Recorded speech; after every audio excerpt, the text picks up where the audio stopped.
पिछले एपिसोड में हाउचो ने अपने सभी टीममेट्स को आने वाले सारे परेशानियों के बारे में बता दिया था और वे सभी अब वहाँ से मिशन पर जाने के लिए पूरी तरह से रेडी हो गए थे। इसके बाद अगले सीन में हम देखते हैं कि हाउचो सारे के साथ में किसी जंगल के रास्ते से होकर आगे जा रहा था, जहाँ पर वो इसे बताता है कि हमारा हर एक अगला मिशन पिछले वाले मिशन से 2 गुना ज्यादा खतरनाक होता जाएगा और इसीलिए हमें इसके बारे में पूरी तरह से केयरफुल रहना होगा। फिर वो आगे कहता है कि हमें सबसे पहले इन 4 हाउसिंग सर्विसेज का सामना करना होगा जो कि नारिक प्रोविंस के चारों कोनों में फैले हुए हैं। लेकिन हाउचो को पता था कि अगर वे इनको एक एक करके सामना करेंगे तो इस तरह से इन सभी को खत्म करने में इनको बहुत ज्यादा टाइम लग जाएगा और ऐसा भी हो सकता है कि शायद वे इसके बारे में पहले से भी अलर्ट हो जाए। इसी वजह से हाउचो ने डिसाइड किया है कि वे ग्रुप के रूप में काम करेंगे और फिर उस तरह से वे रात में उनके ऊपर सरप्राइज अटैक करेंगे। लेकिन हाउचो इसके बारे में भी बहुत अच्छे से जानता है कि यह मिशन भी इनके लिए इतना आसान नहीं होगा, क्योंकि असल में उन चारों के पास में अलग अलग स्पेशल एबिलिटीज है और इसीलिए उसे सबसे ज्यादा इसी के बारे में चिंता है। फिर हमें पता चलता है कि उन्होंने अभी तक यहाँ पर बहुत सारे लोगों को मारा है और यहाँ तक कि सुपर लेवल 6 वाले डिमन क्लैन ने तो ह्यूमन डिमन हंटिंग के ग्रुप को पूरी तरह से बर्बाद कर दिया है। वहीं उधर लिंसिन और सिमांस की अनेक ऐसे जगह से होकर गुजरते हैं जहाँ पर कि चारों तरफ केवल डिमन हंटर का डेड बॉडी ही फैला हुआ था।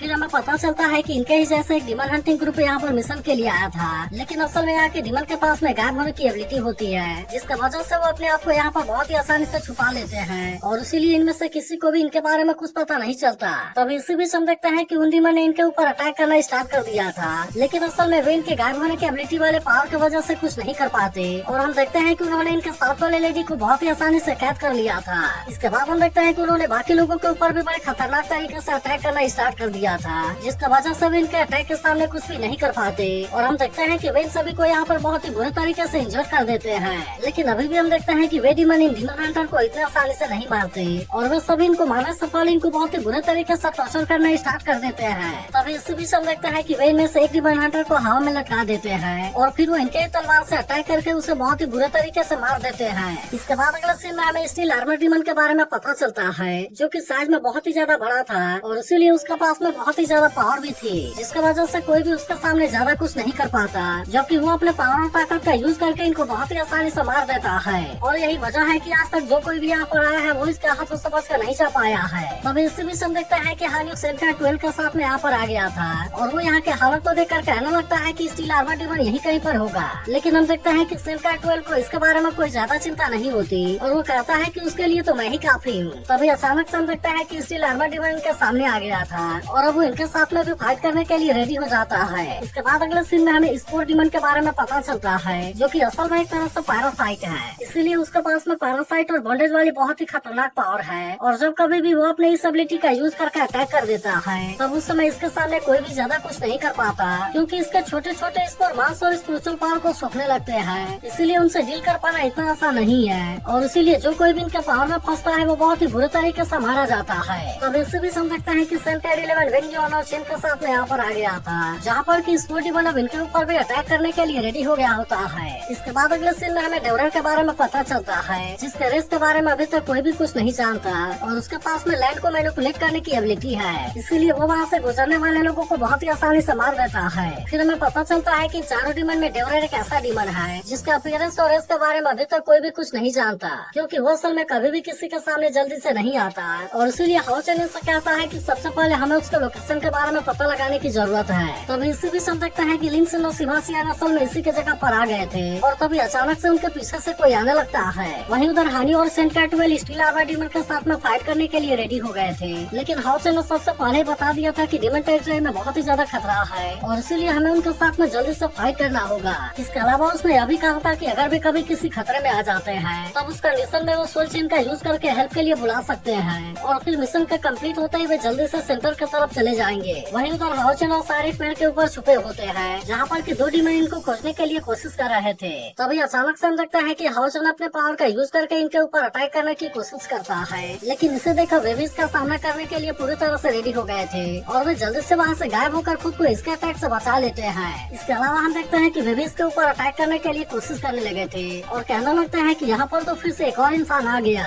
इसके बाद हम देखते हैं कि हाउचो भी इनके अटैक से खुद को बहुत ही आसानी से बचाने लगा था, लेकिन तभी अचानक से वे दोनों डिमन इसके सामने से गायब हो जाते हैं और वे कहने लगते हैं कि यहाँ पर तो हमारे लिए एक नया खिलौना आ गया और इसीलिए इसके साथ में बहुत ही मजा आएगा। तभी अचानक से हम देखते हैं कि वे डिमन हाउचो के ऊपर अटैक करना स्टार्ट कर देते हैं, क्योंकि इनको ऐसा लग रहा था कि हाउचो इस तरह से इनके सामने कुछ भी नहीं कर पाएगा। लेकिन हम देखते हैं कि हाउचो ने एक डिमन के अटैक को बहुत ही आसानी से रोक लिया था, जबकि सार भी यहाँ पर आकर दूसरे वाले अटैक को रोकते हुए सार को बचाने लगी थी। और इसके वजह से वेडी मैन इनके सामने कुछ भी नहीं कर पाते, जिसके बाद वे हैरान होते हुए कहते हैं कि यहाँ पर तो असल में 2 इंसान हैं। और फिर वे कहने लगते हैं कि इन्होंने इतने एक्यूरेट तरीके से हमें हिट कैसे कर दिया। इसके बाद हम देखते हैं कि वे फिर से इन पर अटैक करने के लिए वहाँ से गायब हो गए थे, लेकिन अभी भी हाउसेन को इनके बारे में कुछ ज्यादा चिंता नहीं होती। इसीलिए वो सार से कहता है कि तुम यहाँ के फाइट को केवल एंजॉय करो, क्योंकि मैं चाहता हूँ कि तुम अपने डिवाइन अवेकनिंग के पावर को फील करो। जिसके बाद हम देखते हैं कि अब सार भी इसके बाद मरने के लिए रेडी हो गए थे। तो अभी वे डीमन कहने लगते हैं कि इनकी ताकत तो सच में बहुत ही अच्छी है, और वो फिर से इनके ऊपर अटैक करने के लिए आने लगे थे। तभी हम देखते हैं कि सार भी यहाँ पर अपने किसी पावर को रिलीज करने लगती है, जिसका यूज करके उसने डीमन के मूव के बारे में बहुत ही आसानी से पता लगा लिया था,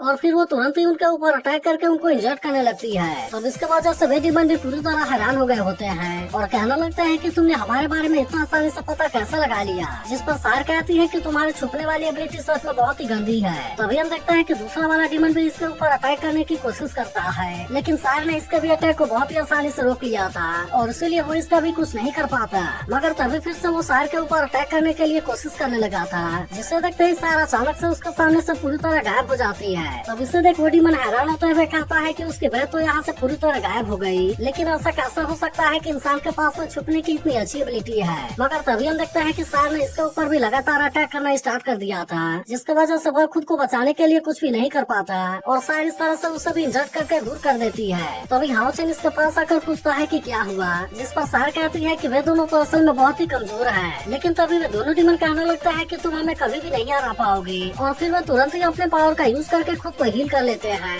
जिससे देख हाउसेन और सार भी इस बात से पूरी तरह हैरान हो गए थे। वहीं दूसरी तरफ हम देखते हैं कि हानु स्टील आर्मर डीमन के साथ में फाइट करने की कोशिश कर रहा था, जहाँ पर कि वो बड़े खतरनाक तरीके से इसके ऊपर अटैक कर रहा होता है। लेकिन तभी हम देखते हैं कि सेंकाई 12 भी इसका सामना करने के लिए आ गया था, और वो तुरंत ही अपने पावर का यूज करके स्टील आर्मर डीमन के ऊपर अटैक करने के लिए जाता है। लेकिन हम देखते हैं कि उसने इसके भी अटैक को बहुत ही आसानी से रोक लिया था, और फिर वो तुरंत ही इसके ऊपर अटैक करके उसे दूर कर देता है। तब इसे देख हानि कहता है कि ऐसा लगता है कि तुम्हें ये आराम करने की जरूरत है, और वो फिर से अपने पावर का यूज करके स्टील आर्मर डीमन के ऊपर अटैक करने के लिए चला गया था। तब इसी बीच हम देखते हैं कि सेंकाई 12 फिर से इसके ऊपर अटैक करने के लिए आ गया था, लेकिन अब इसके वजह से स्टील आर्मर डीमन इनके ऊपर काफी गुस्सा हो जाता है, और कहने लगता है कि आखिरकार तुम मुझे समझते क्या हो। अब इतनी बात कहने के बाद हम देखते हैं कि उसने अपने बॉडी के अंदर और भी हाथ को जनरेट कर लिया था, जिससे देख हानि भी इस बात से पूरी तरह हैरान हो जाता है, और अब इन दोनों में से कोई भी उसके ऐसा ताकत के सामने कुछ नहीं कर पाता। वहीं उधर चीन भी स्पोर्ट डीमन के अटैक से बचकर भाग रही होती है, और वो कह रही होती है कि मैं तो स्पाइडर से नफरत करती हूँ। तभी हम देखते हैं कि सेंकाई 11 अपना सिल का यूज करके इनको बचाने लगा था, और फिर वो चेन और वेंग युआन से कहता है कि तुम जल्दी से मेरे पीछे आकर छुप जाओ। लेकिन इस पर वेंग युआन कहने लगती है कि मुझे तुम्हारे प्रोटेक्शन की कोई जरूरत नहीं है, और इसीलिए मैं चाहती हूँ कि तुम केवल चेन का ध्यान रखो।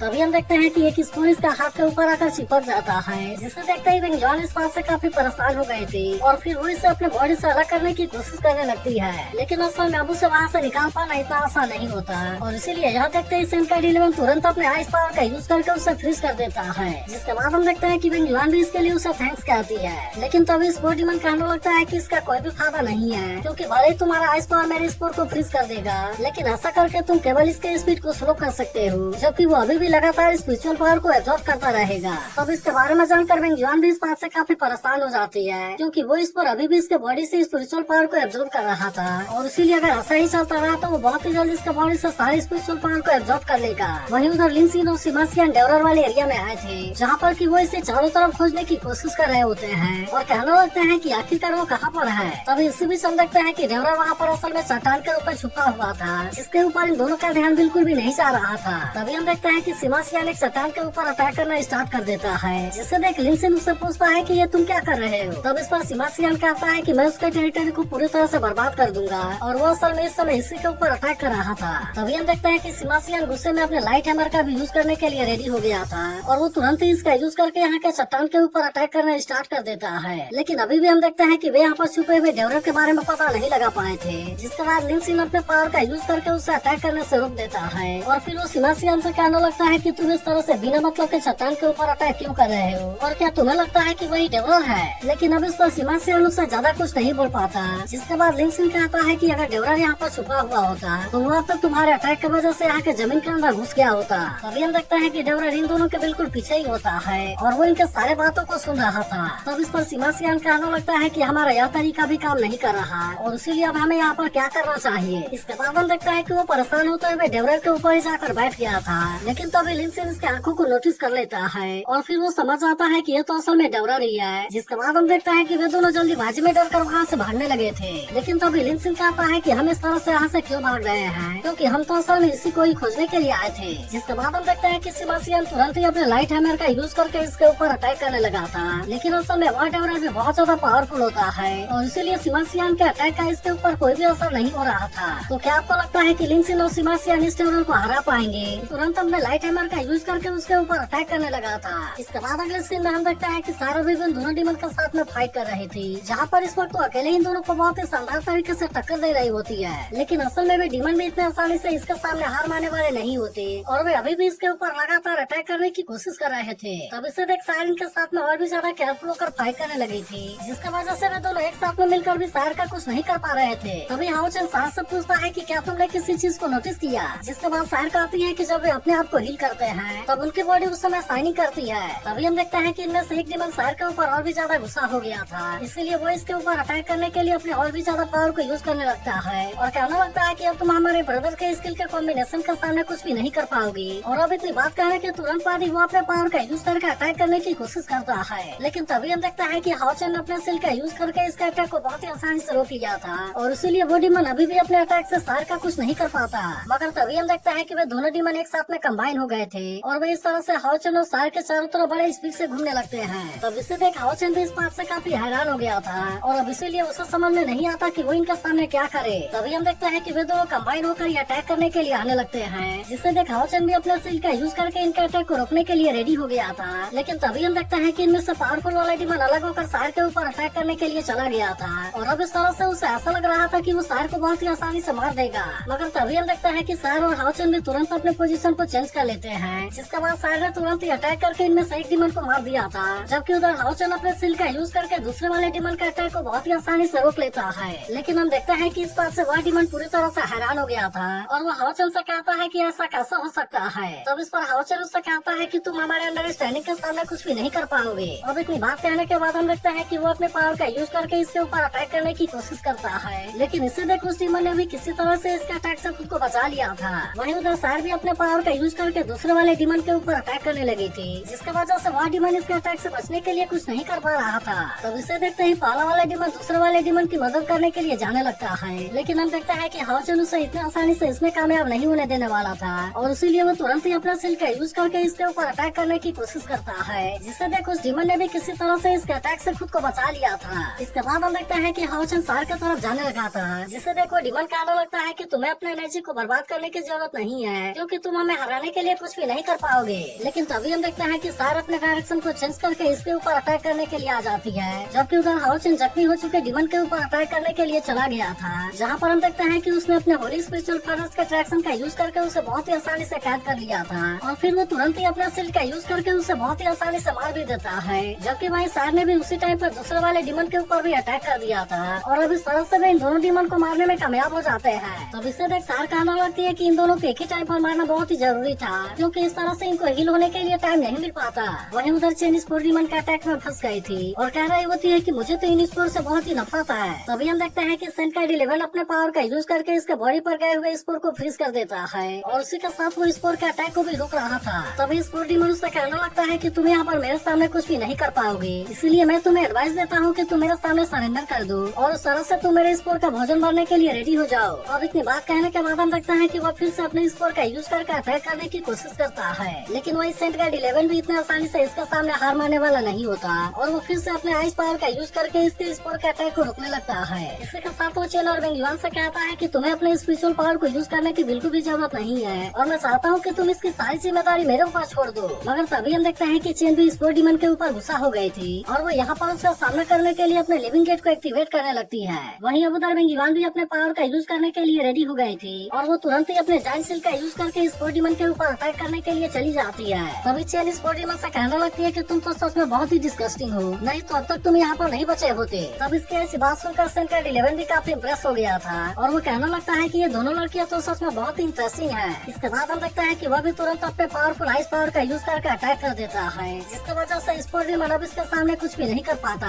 और वो इसके आइस पावर की वजह से पूरी तरह फ्रीज हो गया था। वहीं उधर हानिवर सेंका 12 अभी भी स्टील आर्मर डिमन का सामना कर रहे थे, जहाँ पर कि उसने अकेले ही दोनों की हालत पूरी तरह से खराब कर दी थी। लेकिन तभी सेंका 12 फिर से इसके सामने खड़ा होते हुए कहता है कि मैं तो तुम्हारे टुकड़े कर दूंगा। जिसके बाद हम देखते हैं कि उधर से हानियो भी इसका सामना करने के लिए रेडी हो गया था और कहना लगता है कि अब हम इसे सांस लेने का भी मौका नहीं देंगे। तब इसके बाद सुनकर सेंका 12 भी इसके लिए पूरी तरह से रेडी हो गया था और वह हानियो से कहता है कि चलो हम ऐसा करके दिखाएं। इसके बाद हम देखते हैं कि वे दोनों तुरंत ही अपने अपना पावर का यूज करके स्टील आर्मर डिमन के ऊपर अटैक करने लगे थे, जिसकी वजह से स्टील आर्मर डिमन अब इनके सामने ज्यादा कुछ नहीं कर पा रहा था, क्योंकि वे बहुत ही फास्ट स्पीड से इसके ऊपर अटैक कर रहे थे। लेकिन अभी भी हम देखते हैं कि वो किसी तरह से इन दोनों के अटैक को रोक रहा था, जिसे देख वे दोनों फिर से इसके ऊपर अटैक करने के लिए आने लगते हैं, क्योंकि वे दोनों इसे इतने आसानी से नहीं छोड़ने वाले थे। लेकिन इस बार भी स्टील आर्मर डिमन ने अपने बैरियर का यूज करके इनके अटैक को रोक लिया था, जिसकी वजह से वे दोनों इस बार भी इसके सामने कुछ नहीं कर पाते। मगर तभी हम देखते हैं कि हानियो अचानक से अपने ग्रेविटी एक्सप्लोजन के स्किल का यूज करने लगा था, जिसकी वजह से स्टील आर्मर डिमन भी इसके पावर के सामने ज्यादा कुछ नहीं कर पाता।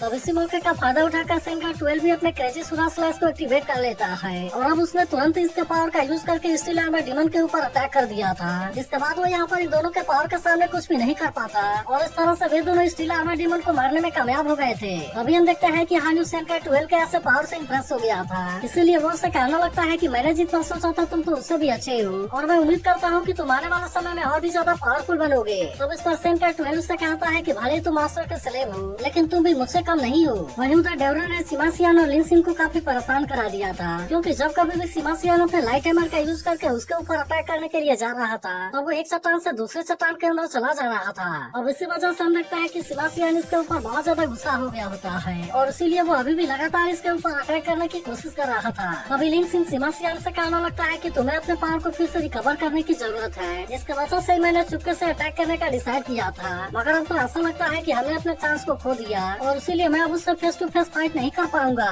लेकिन अभी भी हम देखते हैं कि डेवरन अपने हरकत से बाज नहीं आ रहा था और वो इनको चिढ़ाते हुए कहने लगता है कि क्या तुम मेरे ऊपर अटैक करके हार गए। जिसके बाद हम देखते हैं कि इस बात से लिनसिन इसके ऊपर बहुत ही ज्यादा गुस्सा हो गया था और इसीलिए वो तुरंत ही अपने फिनिक्स वाले पावर का यूज करके इसके ऊपर अटैक कर देता है और इसके वजह से हम देखते हैं कि इसकी पावर यहाँ के सारे होल के अंदर जाने लगती है। इसीलिए डेवरन इसके पावर से बचने के लिए ज्यादा कुछ नहीं कर पाता और आखिरकार उसे यहाँ से बाहर आना ही पड़ता है। इसके बाद हम देखते हैं कि वे दोनों भी तुरंत यहाँ से भागते हुए पहाड़ी के ऊपर आ गए थे, जहाँ पर कि बाकी सभी लोग पहले से उनका इंतजार कर रहे होते हैं। लेकिन अभी तक भी हानि और सेंका 12 यहाँ पर नहीं आ पाए होते हैं, जिसकी वजह से लिनसिन हंसते हुए कहता है कि वे दोनों तो अभी तक भी यहाँ पर नहीं आ पाए और इसीलिए ऐसा लगता है कि हम तो लोग सबसे स्लो नहीं है। लेकिन तभी हम देखते हैं कि हानि भी सेंका 12 के साथ में यहाँ पर आ जाता है और वो लिनसिन से कहता है कि मैं भी तुम्हारे हंसी को सुन रहा हूँ। लेकिन तभी हम देखते हैं कि हाओचन को इनके बारे में काफी चिंता हो रही थी, इसीलिए वो हानि से कहने लगता है कि आखिरकार तुम वहाँ पर क्या कर रहे थे और तुम्हें इसमें इतना टाइम कैसा लग गया। अब इस पर हानि कहता है कि हमारा सामना थोड़ा सा हैवी वाले डिमन से हो गया था,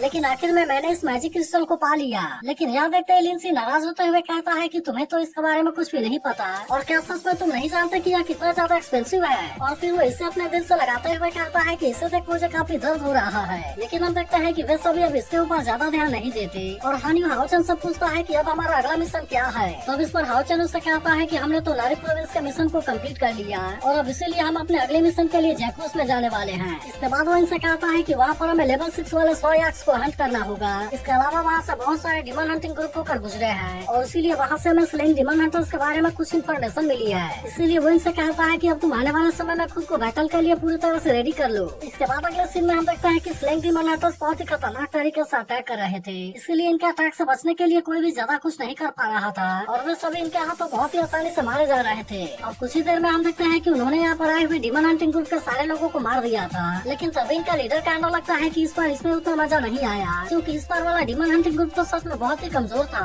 फिर वो इनसे कहने लगता है कि अब तो हमने नारिक प्रोविंस को पूरी तरह से क्लीन कर दिया है और इसीलिए इसके बाद हमें कहाँ जाना चाहिए। तब इस पर उसका एक आदमी कहता है कि मैंने भी सुना कि जैकोस प्रोविंस में हाल ही में बहुत ज्यादा लॉस हुआ है, क्योंकि वहाँ पर असल में बहुत सारे डिमन हंटिंग ग्रुप आते रहते हैं और इसीलिए मैं जानना चाहता हूँ कि वहाँ पर जाने के बारे में क्या विचार है। तब इस पर एक लेडी कहने लगती है कि क्या हाओचन भी वहाँ पर आ रहा है, जिससे कि हमारे मास्टर काफी समय से तलाश कर रहे हैं। तभी हम देखते हैं कि इनका लीडर जैकोस प्रोविंस में जाने के लिए रेडी हो गया था और उसी के साथ वो इनसे कहता है कि तुम रास्ते में आने वाले बाकी डिमन हंटिंग ग्रुप को भी पूरी तरह से खत्म कर देना। तो क्या आपको लगता है कि स्लेइंग डिमन हंटर्स हाओचन का कुछ कर पाएंगे?